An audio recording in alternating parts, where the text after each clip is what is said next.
Hi, it's Robin Sharma, author of the 5 a.m. Club, and I'm absolutely delighted that you've made the time to be here with me in this episode of the Mastery Sessions. This episode is called 6 Things I Wish I'd Learned When I Was 20. And I'm going to get right into the first one. The first thing I wish I'd learned when I was 20 is that you can play with toxic people or you can live at world class. You can't do both. It's very easy for very good people to suffer from a lack of creativity and productivity because they're surrounded by energy vampires, dream stealers, and negative naysayers. And what I've learned over the years is simply this. One of the most powerful ways that you can live a rare air life, whether it's in terms of your productivity or performance, or in terms of your prosperity, or in terms of your happiness and sense of peace, is delete the people who steal your joy. I'll repeat that again because I believe it's so important for you. Delete the people who steal your joy. In the 5 a.m. Club, there's a model that has been absolutely transformational to people across the planet, and it's called Joy as a GPS. There are 3 elements that will help you dramatically improve not only your success and your performance, but also your levels of inner joy. And one of those 3 things that I teach in the book is the people who steal your joy. In other words, you can do a list in your journal later today or right after this episode. Write down in the first column on the left-hand side of the page, who in my life is stealing or diminishing my joy? And then in the right-hand column, write down who are the people in my life who elevate my joy. And then have the wisdom and bravery to start removing and releasing the people in your life who are bringing you down. And then I always get this message a lot, or this question a lot. Well, what if it's my mother? What if it's my best friend? I'd simply say to you, people come into our lives for reasons, seasons, or lifetimes. And one of the ways you can tell a victim in action is they give away their power to other people. You have a lot more power than you may be exercising in awareness. And you have the power to let go of people, even if it's a family member. Or you could say it's going to be selective association. Rather than talking to them every day, I'm going to speak with them once a week or see them once a month. Or you can never see them again. You can see them less often. It might be in between. But you have the power to do what feels right to you. The larger point is simply this.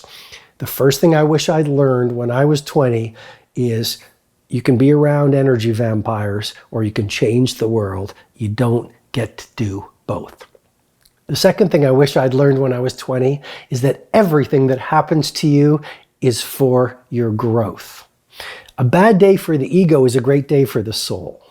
So the ego might be saying, oh, that was terrible. That was a tragedy. That was a difficult meeting. That was a hard moment. That's just your ego chattering. And your ego is really the voice of your fear.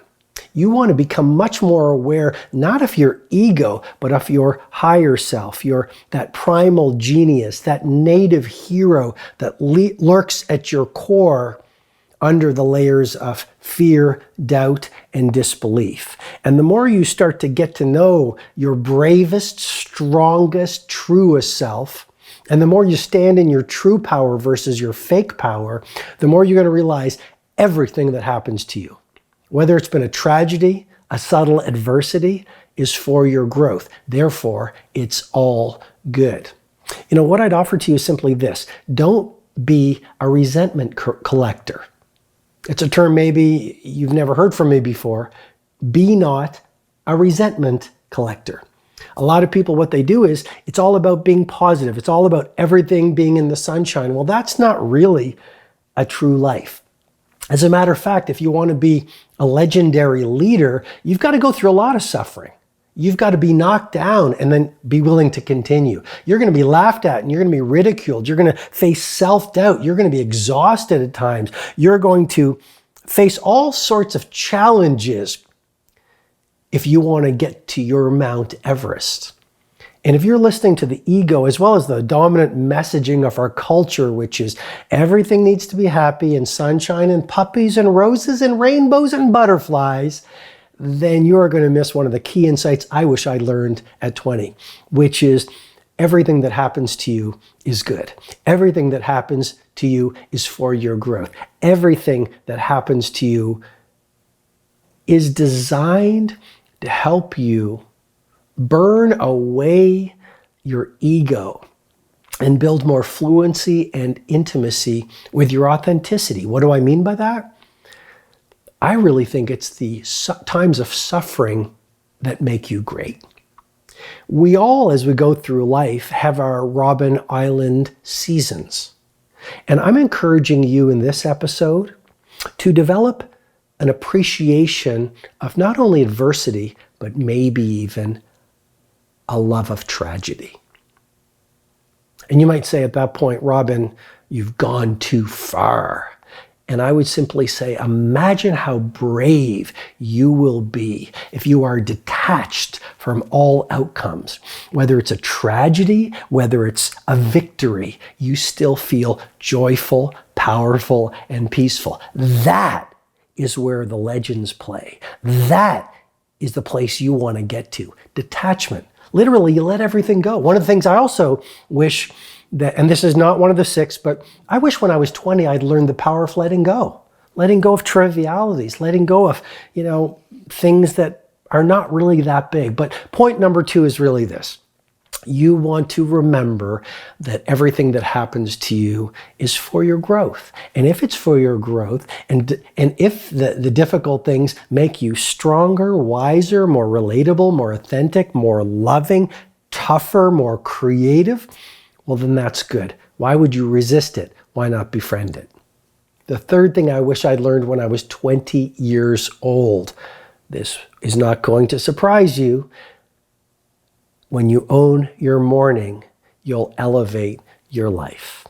I wish when I was 20 years old, someone had taught me that early rising is an absolute game changer. Why? Because if you learn how to start your days well, your days will unfold gloriously, consistently. When you start your days before sunrise, you have a gargantuan competitive advantage. There's no crowds. People are nicer. People are more open. There's no traffic on the streets. You can actually think. One of the lines in the 5 a.m. Club is tranquility is the new luxury. When you start your day well, you have the time. I call it the victory hour in the book. You, from 5 o'clock to 6 o'clock, you get to run the 20-20-20 formula, which I teach in the 5 a.m. Club. So let me simply say for now, you have the time to work on yourself. You have the time to work on your heart set, to develop your mindset, to exercise, whether it's doing planks or running on a treadmill, or maybe it's soul cycle. I don't know, but you get to work on your heart set. You get the time, early rising, to work on your soul set, where you can connect with your cause and connect with your mission and detect your values and build yourself into that hero and brave warrior, so that when you go out in the world at 6 a.m. and you feel fundamentally different, you're full of true power, you're full of clarity on what you need to achieve during the day, you've got this intimacy with who you truly are, so you can stand steadfast in the turbulence that every day might bring. You have more energy, you have more joyfulness, you're connected with this peace. I mean, peace is really important to leadership and exponential productivity. When you are peaceful, grounded, focused versus diffused and scattered, there's a term called digital dementia. A lot of us are suffering from digital dementia because of all the devices and technology. We're not focused and grounded. So of course we're not going to be at our creative and productive best. So the third thing I wish I'd learned when I was 20 years old is the value of wiring in the lifetime habit of rising before the sun. I was in India on a book tour 2 months ago, and I learned, a lot of people came up to me and they said, Robin, this is our philosophy. This is why the great sages and the great mystics and the great poets and the great thinkers got up before the sun. This is why Mahatma Gandhi got up before the sun. It is a time of incredible peace in the air. There is a magic before sunrise. And what I was told in India on this book tour was that that's why people meditate at 5 a.m. Because the mind has rested through the night, so it's more pure and available for new learning and growth. The heart is more open at 5 a.m., so you can do that deep heart set work to release the lower toxic emotions and to optimize your gratitude, joyfulness, inner majesty. And so I wish I knew that at 20. Now I learned it towards my late 20s, so I didn't miss out on it mostly, but I'll share one thing with you.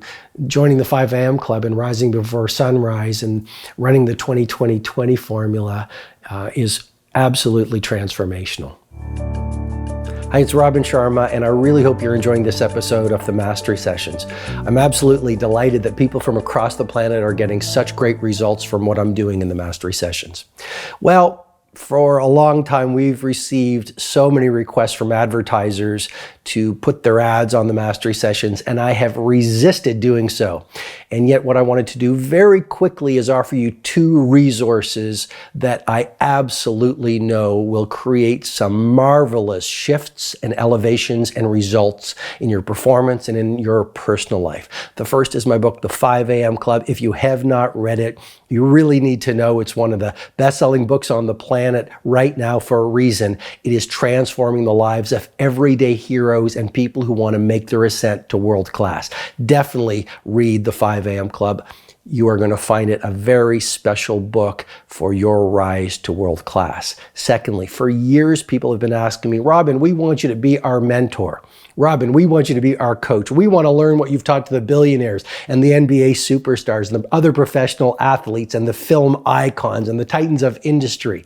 Really quickly, all you need to do if you're interested in me becoming your mentor, head over to thecircleoflegends.com. Thecircleoflegends.com. I've created a world-class digital mentoring program where I will work with you each month to help you make your leap and your ascent to absolute world class. Okay, now back to the episode. And this brings me to the 4th thing I wish I'd learned when I was 20, which is there's a difference between being busy, and genuine productivity. Please don't confuse movement with getting real things done. As a matter of fact, the billionaires that I coach and the titans of industry that I advise, they all have one thing in common.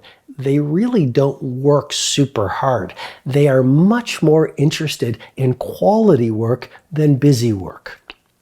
We live in a world where a lot of people are running around being busy. They're doing too many meetings. They're available for every phone call. They're always checking their technology. They never get lost. They're masters of yes versus magicians of no.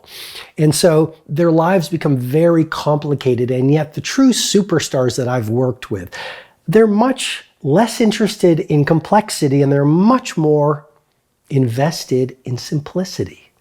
They do a few things in their professional life staggeringly well. They build a great team. They structure a great lifestyle, so they have time to mountain bike and they have time to be with their family and they have time to read and they have time to go to museums and all of those other things that make you more creative and more productive in business. So the 4th thing I've learned that I wish I'd learned when I was 20 years old is please don't mistake being busy with being productive. My encouragement is be a purist versus a generalist. 5th thing I wish I'd learned when I was 20 years old is this, that it doesn't matter what other people are doing. All that matters is who you're becoming and how far you've traveled.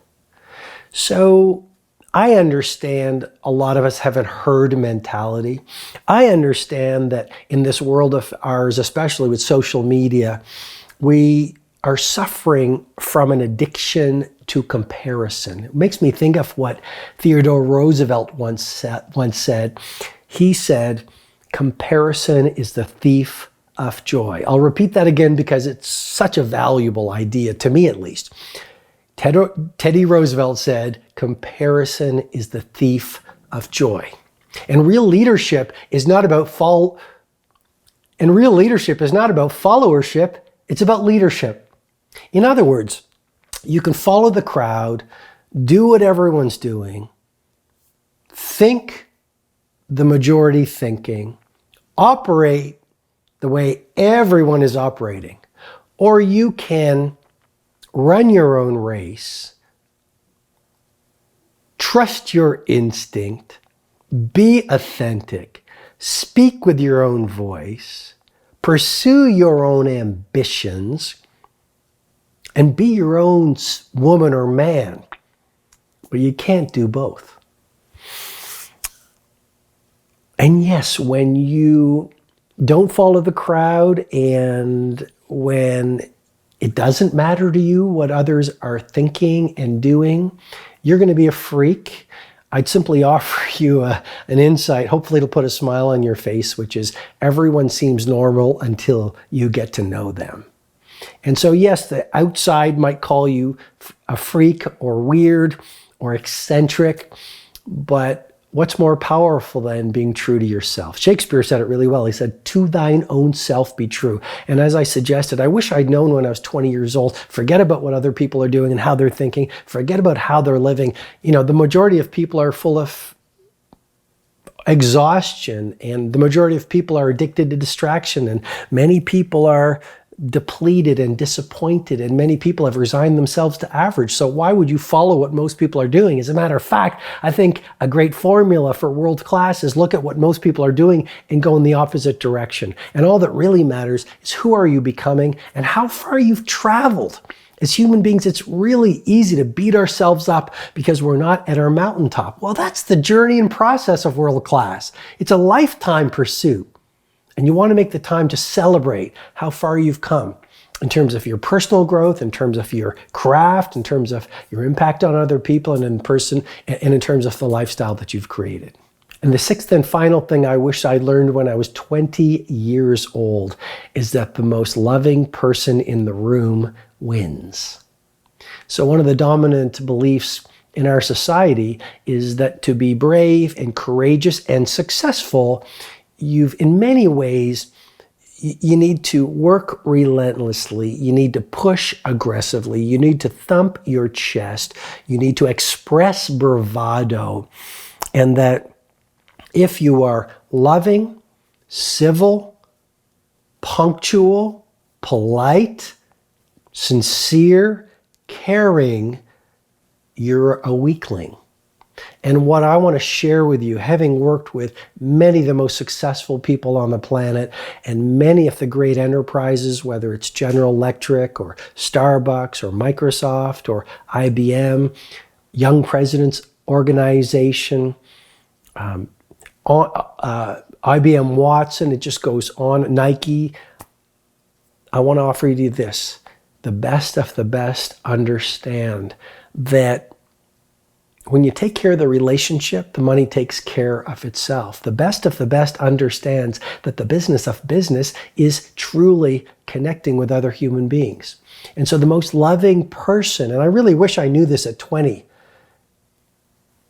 being loving and being open and caring about other people and being absolutely obsessed about helpfulness to other people by delivering extreme amounts of value to them is not only the right thing to do. It not only uplifts your joy, it not only grows your self-confidence and makes you feel good when your head hits the pillow every night. It's an amazing business strategy because then you develop these evangelists for your brand and these fanatical followers for your products, because few things are as powerful as being in the presence of someone who genuinely cares, especially right now. Being in the presence of someone who genuinely cares. So there's a city I visit, and when I visit, there's this food court, and in the food court, there's this place that does this incredible Mediterranean chicken. And I just love the food when I go to this city and when I go to this food court. It's healthy and it's absolutely delicious. The only thing is this: when the boss is there, he hardly gives you any chicken. And when the boss is there, you hardly get any salad. And when the boss is there, you hardly get any hummus. What's my point? He's not coming from being the most loving person in the room, the most generous person in the room. I think he's coming from a place of scarcity. It's no judgment whatsoever. I'm not in a position to judge anyone. I'm just reporting. I think he's coming from scarcity. And yet, if he was coming from generosity and love and caring and just felt like I was told people feel at hotels and in taxi cabs in India, that the guest is God. That's what they say in India. I learned that in talking to a taxi driver in India and also at a number of hotels in India. One in New Delhi on the recent February trip. Someone who was helping me out said, I said, like, where are you getting all this from, this joy? You care so much. He said, well, we believe guests are gods. And so if this person at the Mediterranean restaurant was more loving and more generous and remembered that the customer has a lot of choice where they can go, and when you are generous, people keep on coming back, I think he'd be even more successful. So thank you for being here with me in this mastery session. I hope it's been helpful. If you want to go a lot deeper in my philosophy as well as my methodologies on advanced creativity, exponential performance, genuine leadership, and if you really want to live a life that is world-class, not only being successful, but also soulful, then I really encourage you to read my book, The 5 a.m. Club. It's currently one of the best-selling books on the planet right now. At the end of the book, you also get a 66-day digital mentoring program. Details are at the end of the book. And the book is just transforming people across the planet. So why wouldn't you invest in it? I'd also love to share with you, when you invest in your copy, a portion of my royalties goes to help children suffering from leprosy. So you not only get your transformation and learn how the best in the world begin their days and live their days, you're also helping a child who is in real need. So you can feel good about that. And if you'd like to go even deeper and want me to be your mentor, because the great athletes all have coaches for a reason, you really can't do it alone. It'll cost you a lot more to try to figure out how the best in the world build great companies, or how the great performers do it, or how the most successful people think, feel, operate, and live. You could spend a lifetime trying to figure it out. So if you'd like me to mentor you and help you accelerate your success and help you handcraft a world-class life and help you express your primal genius and your native heroism, if that is of interest to you, then I'd love to help you do it. Head over to thecircleoflegends.com, thecircleoflegends.com. That is my world-class online monthly mentoring program, and you'll have a look at all the details over there. And finally, I really hope this episode has been valuable to you. If it has been valuable, I would love for you to share it with 3 friends within the next 24 hours. The teacher learns the most. So by sharing this episode with 3 friends and talking about what you've learned, you're not only going to deepen and integrate the learning so it becomes more sticky for you, you're going to lift up your 3 friends so they rise with you. And wouldn't that be a brilliant thing? So I wish you all green lights, and thanks so much for being with me. Hi, this is Robin Sharma. I hope you received great value from this mastery session. If you'd like to receive potent training videos, blog posts, learning tools, and information on my 2 live events, Personal Mastery Academy and my flagship 4-day experience, the Titan Summit, go ahead and visit robinsharma.com.